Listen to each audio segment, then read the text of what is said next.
Hey guys, it's Vidiozo back in again with another Dragoborne deck unboxing video. So if you guys enjoy, don't forget to like, comment, subscribe, and donate to the Patreon. And let's get this one started. Today we have the final trial deck in the Dragonborne series, which is known as Nature's Wrath.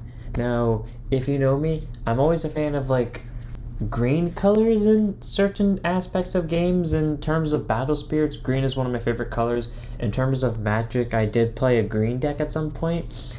And in terms of this, well, I've been interested in green from the start, which is what I thought I would run into when I played, if I ever played Dragoborne. So let's go ahead and get this started because I feel like I'm going to be really interested in this deck.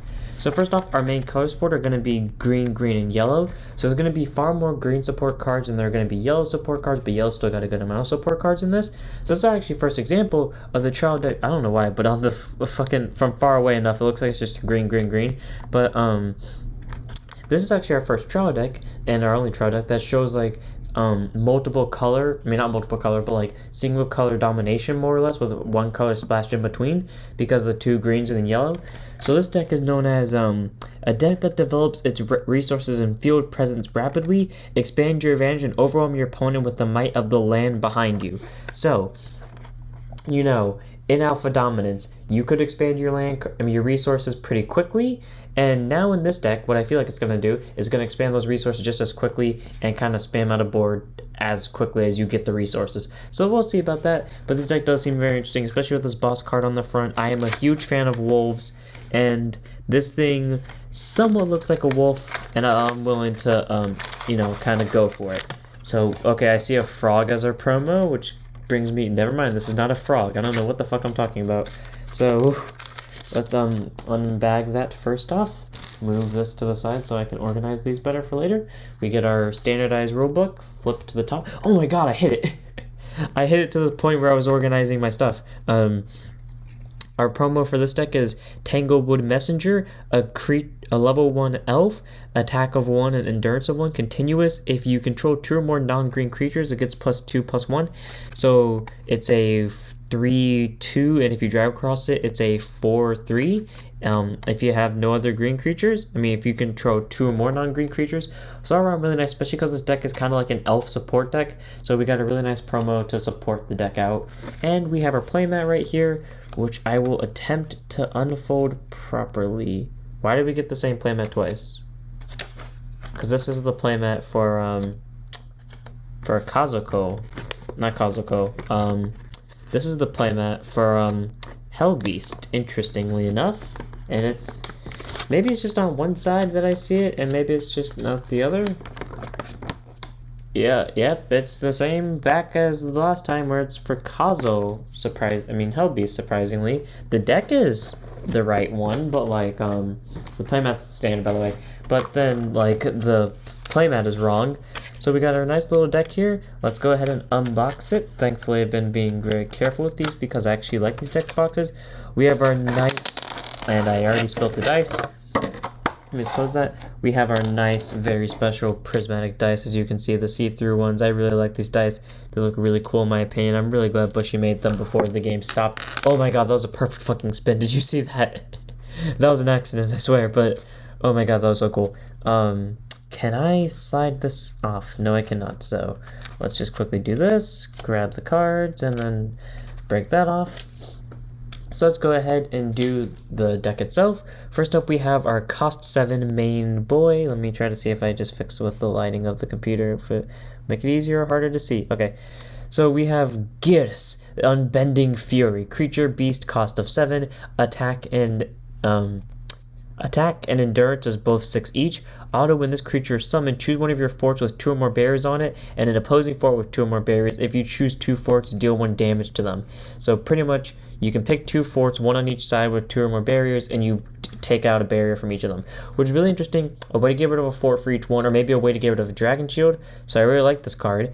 And auto, green Dragocross, when this creature attacks, choose an opposing fort and put all creatures with cost less than or equal to the value of this creature's Dragocross +2 from that fort into your opponent's resource zone. So yes, they get more resources, but it's also a way to get rid of their creatures. So I feel like it's a really balanced way of doing it. Because that means, say your Dragocross is a 3, so then +2 to that would be a +5, so you can get rid of creatures with a value total to 5. So really nice. I like this card, and it can just get rid of like a lot of defensive options for your opponent. Well, yes, it does give them resources, but that doesn't help them if they don't have the if they don't have the big monsters that can take advantage of it. So 2 copies because it's really nice. Unfortunately, we don't get 4 copies of the full playset. Next up, we get Emissary of Flourishing, creature elf, cost of 3, attack of 2, and endurance of 2 as well. Auto, when this creature is summoned, you can reveal 2 cards on top of your deck, and you may put an elf from them into your resource zone, then put the rest on the bottom deck in any order. So we're just to look at top 2, get an elf, quickly put in the resource zone, and then you have more resources. And between this deck, like most of the cards are elves. Like, yeah, this is a beast right here, but most of them are elves, so it's a really easy way just to get cards into your resource zone. And it's a 4 of staple, so really nice. Next up, we have Encitron Angel, cost of 3, attack of 2, and endurance of 2. Continues when this creature takes damage from a spell, reduce that damage by 1. So all those spells from like Tartarus that does damage, well, now those do less damage. And continuous black Dragocross, actually. Oh no, it's just continuous white Dragocross, so you can Dragocross it with anything.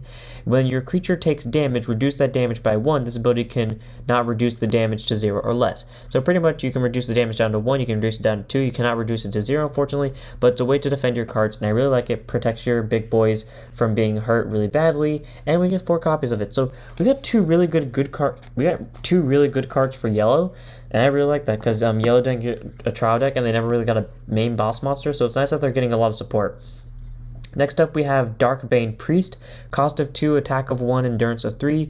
Auto, when this fort is attacked, you may siphon X. If you do, the attacking creature gets -X +0 for the turn. This ability can only activate once per turn. To siphon X, you reduce the value of one of your dice by X. So for example, you can reduce one of your dice by, you can reduce this 6 dice right here by maybe a total value of 3, so you put it down to a 3, which means it becomes a 3 -3 to your opponent's card. So really nice. I like this card. It can be a nice defensive option for you.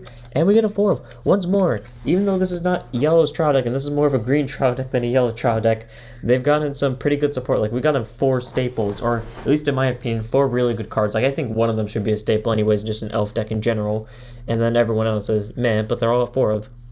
Next up, we got a Vanilla and Sanctuary Squire, cost of 2, attack of 2, endurance of 3. The important part about this is it's an elf, so you can abuse it with Deck Stacker over here. So 4 copies, I believe. Yep, 4 copies, really nice, because it's just helpful for the deck stacking ability. Next up, give me a second. Next up, we have Answered Prayer, a ambush. You pay 2 to place it face down. And auto, when this fort is attacked and this card is an ambush, you may stand all of your creatures at this fort and remove all damage from those creatures. So pretty much, if you're in the last line of defense, you've gone on all the defensives, and you just need that little last bit to help save yourself for the turn, play this as your ambush, refresh your creatures, and make sure that you live the turn. So all around, I like this card. It's a really nice defensive, 2 of. And I think I can turn the brightness back up now. Next up, we have Incapacitate, cost of 2, choose an opposing creature, and it cannot attack or block for this turn, and a fort burst, play this card without paying its cost. So, pretty much, if you take damage and then this is your fort, instead of adding it to your hand, you can just immediately play it to prevent an extra attack that turn, or you can play it during your turn and prevent a defensive during your turn. Either way, really nice spell, 4 of. And unfortunately, that's it for the yellow cards, besides their banner that we'll get to at the end of the deck. But honestly, they got some really neat cards. We got a nice little playmaker for the deck. We have a few support cards for that playmaker. We have just a few good cards in general for yellow. So I think yellow got like the better end of the stick besides being like the lesser end of the deck. So I like them. On to our green half though. We have Tereya, blessed by fairies, attack of 1, endurance of 2, cost of 2. Continuous, if you have another elf on your field, it gets +1/+1. Continuous, green Dragocross. All your other elves get +1/+1. Okay, this thing is really annoying really quickly, especially if you just, play these 2 together with the dual green dice and then Dragocross 2 of them. That means your elves get +2/+2, and then this gets another +1/+1 from its own skill. Yeah, this thing is really annoying real quickly. I like this card though. It's really nice, and we get 2 of it, unfortunately. Then again, we got like a lot of good yellow cards, so I'm willing to sack a green card for it, but why'd it have to be that one? Next up, we have Fearsome Sprite, my least favorite card in terms of art, because like it looks so real, but it looks so weird.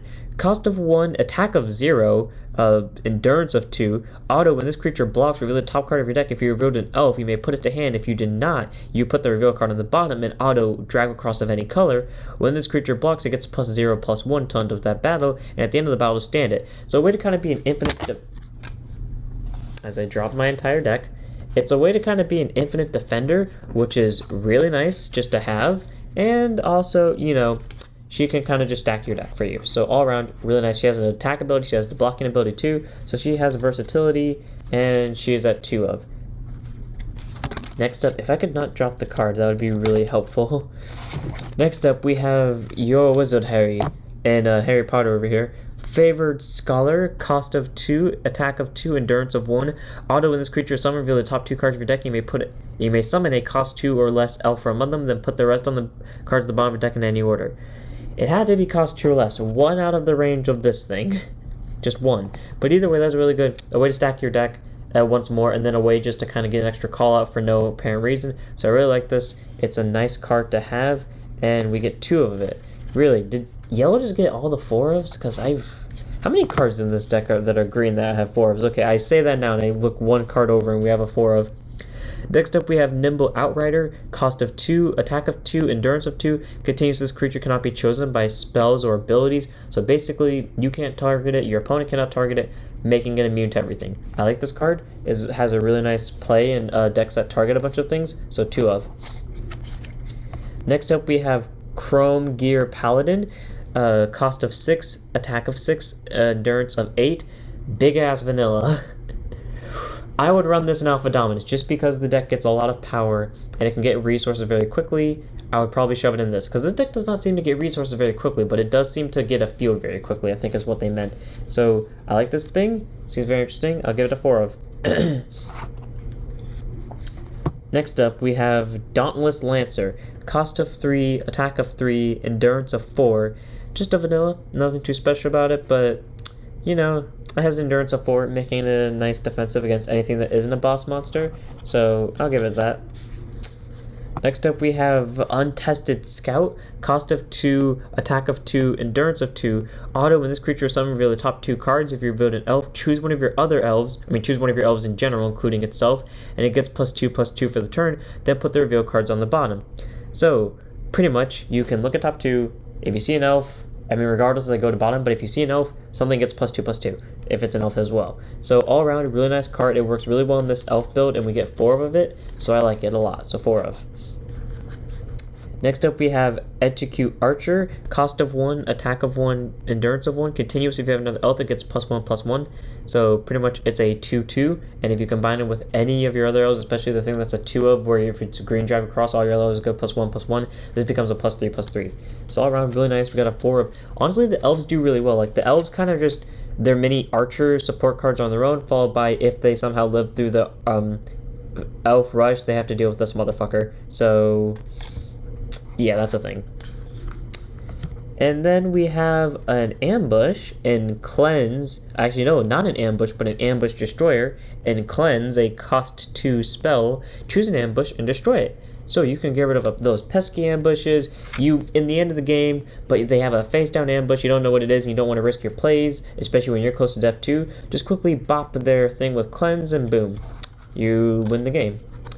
And in terms of our banners, we have 2 copies of Rune Mark of Tyrannog, the green one, and Shield of Logres, the yellow one. So around, this is a very interesting deck. I like the elf build. Elves are always my favorite things because when I think of elves, I think of miniature people with arrows, and I'm really a big fan of arrows. So all around, they're really interesting. They get a field. They can kind of just stack the deck as will, so where if both of you and your opponent live long enough, you can basically get to the point where you know it's at your deck, and you know how to fuck with them, and you know how to kill them with it. And not to mention, if they somehow survive the elf rush of like low-powered creatures with a decent, low-cost creatures with a decently powered, they definitely ain't surviving this thing. So I'm ending it there. I hope you guys enjoyed, because this deck is honestly really fun and I can't wait to play it. So hope you guys enjoyed. Don't forget to like, comment, subscribe, join to the Patreon, join the Discord, follow the Twitch, and I'll see you all in the next one. Don't forget to check us out.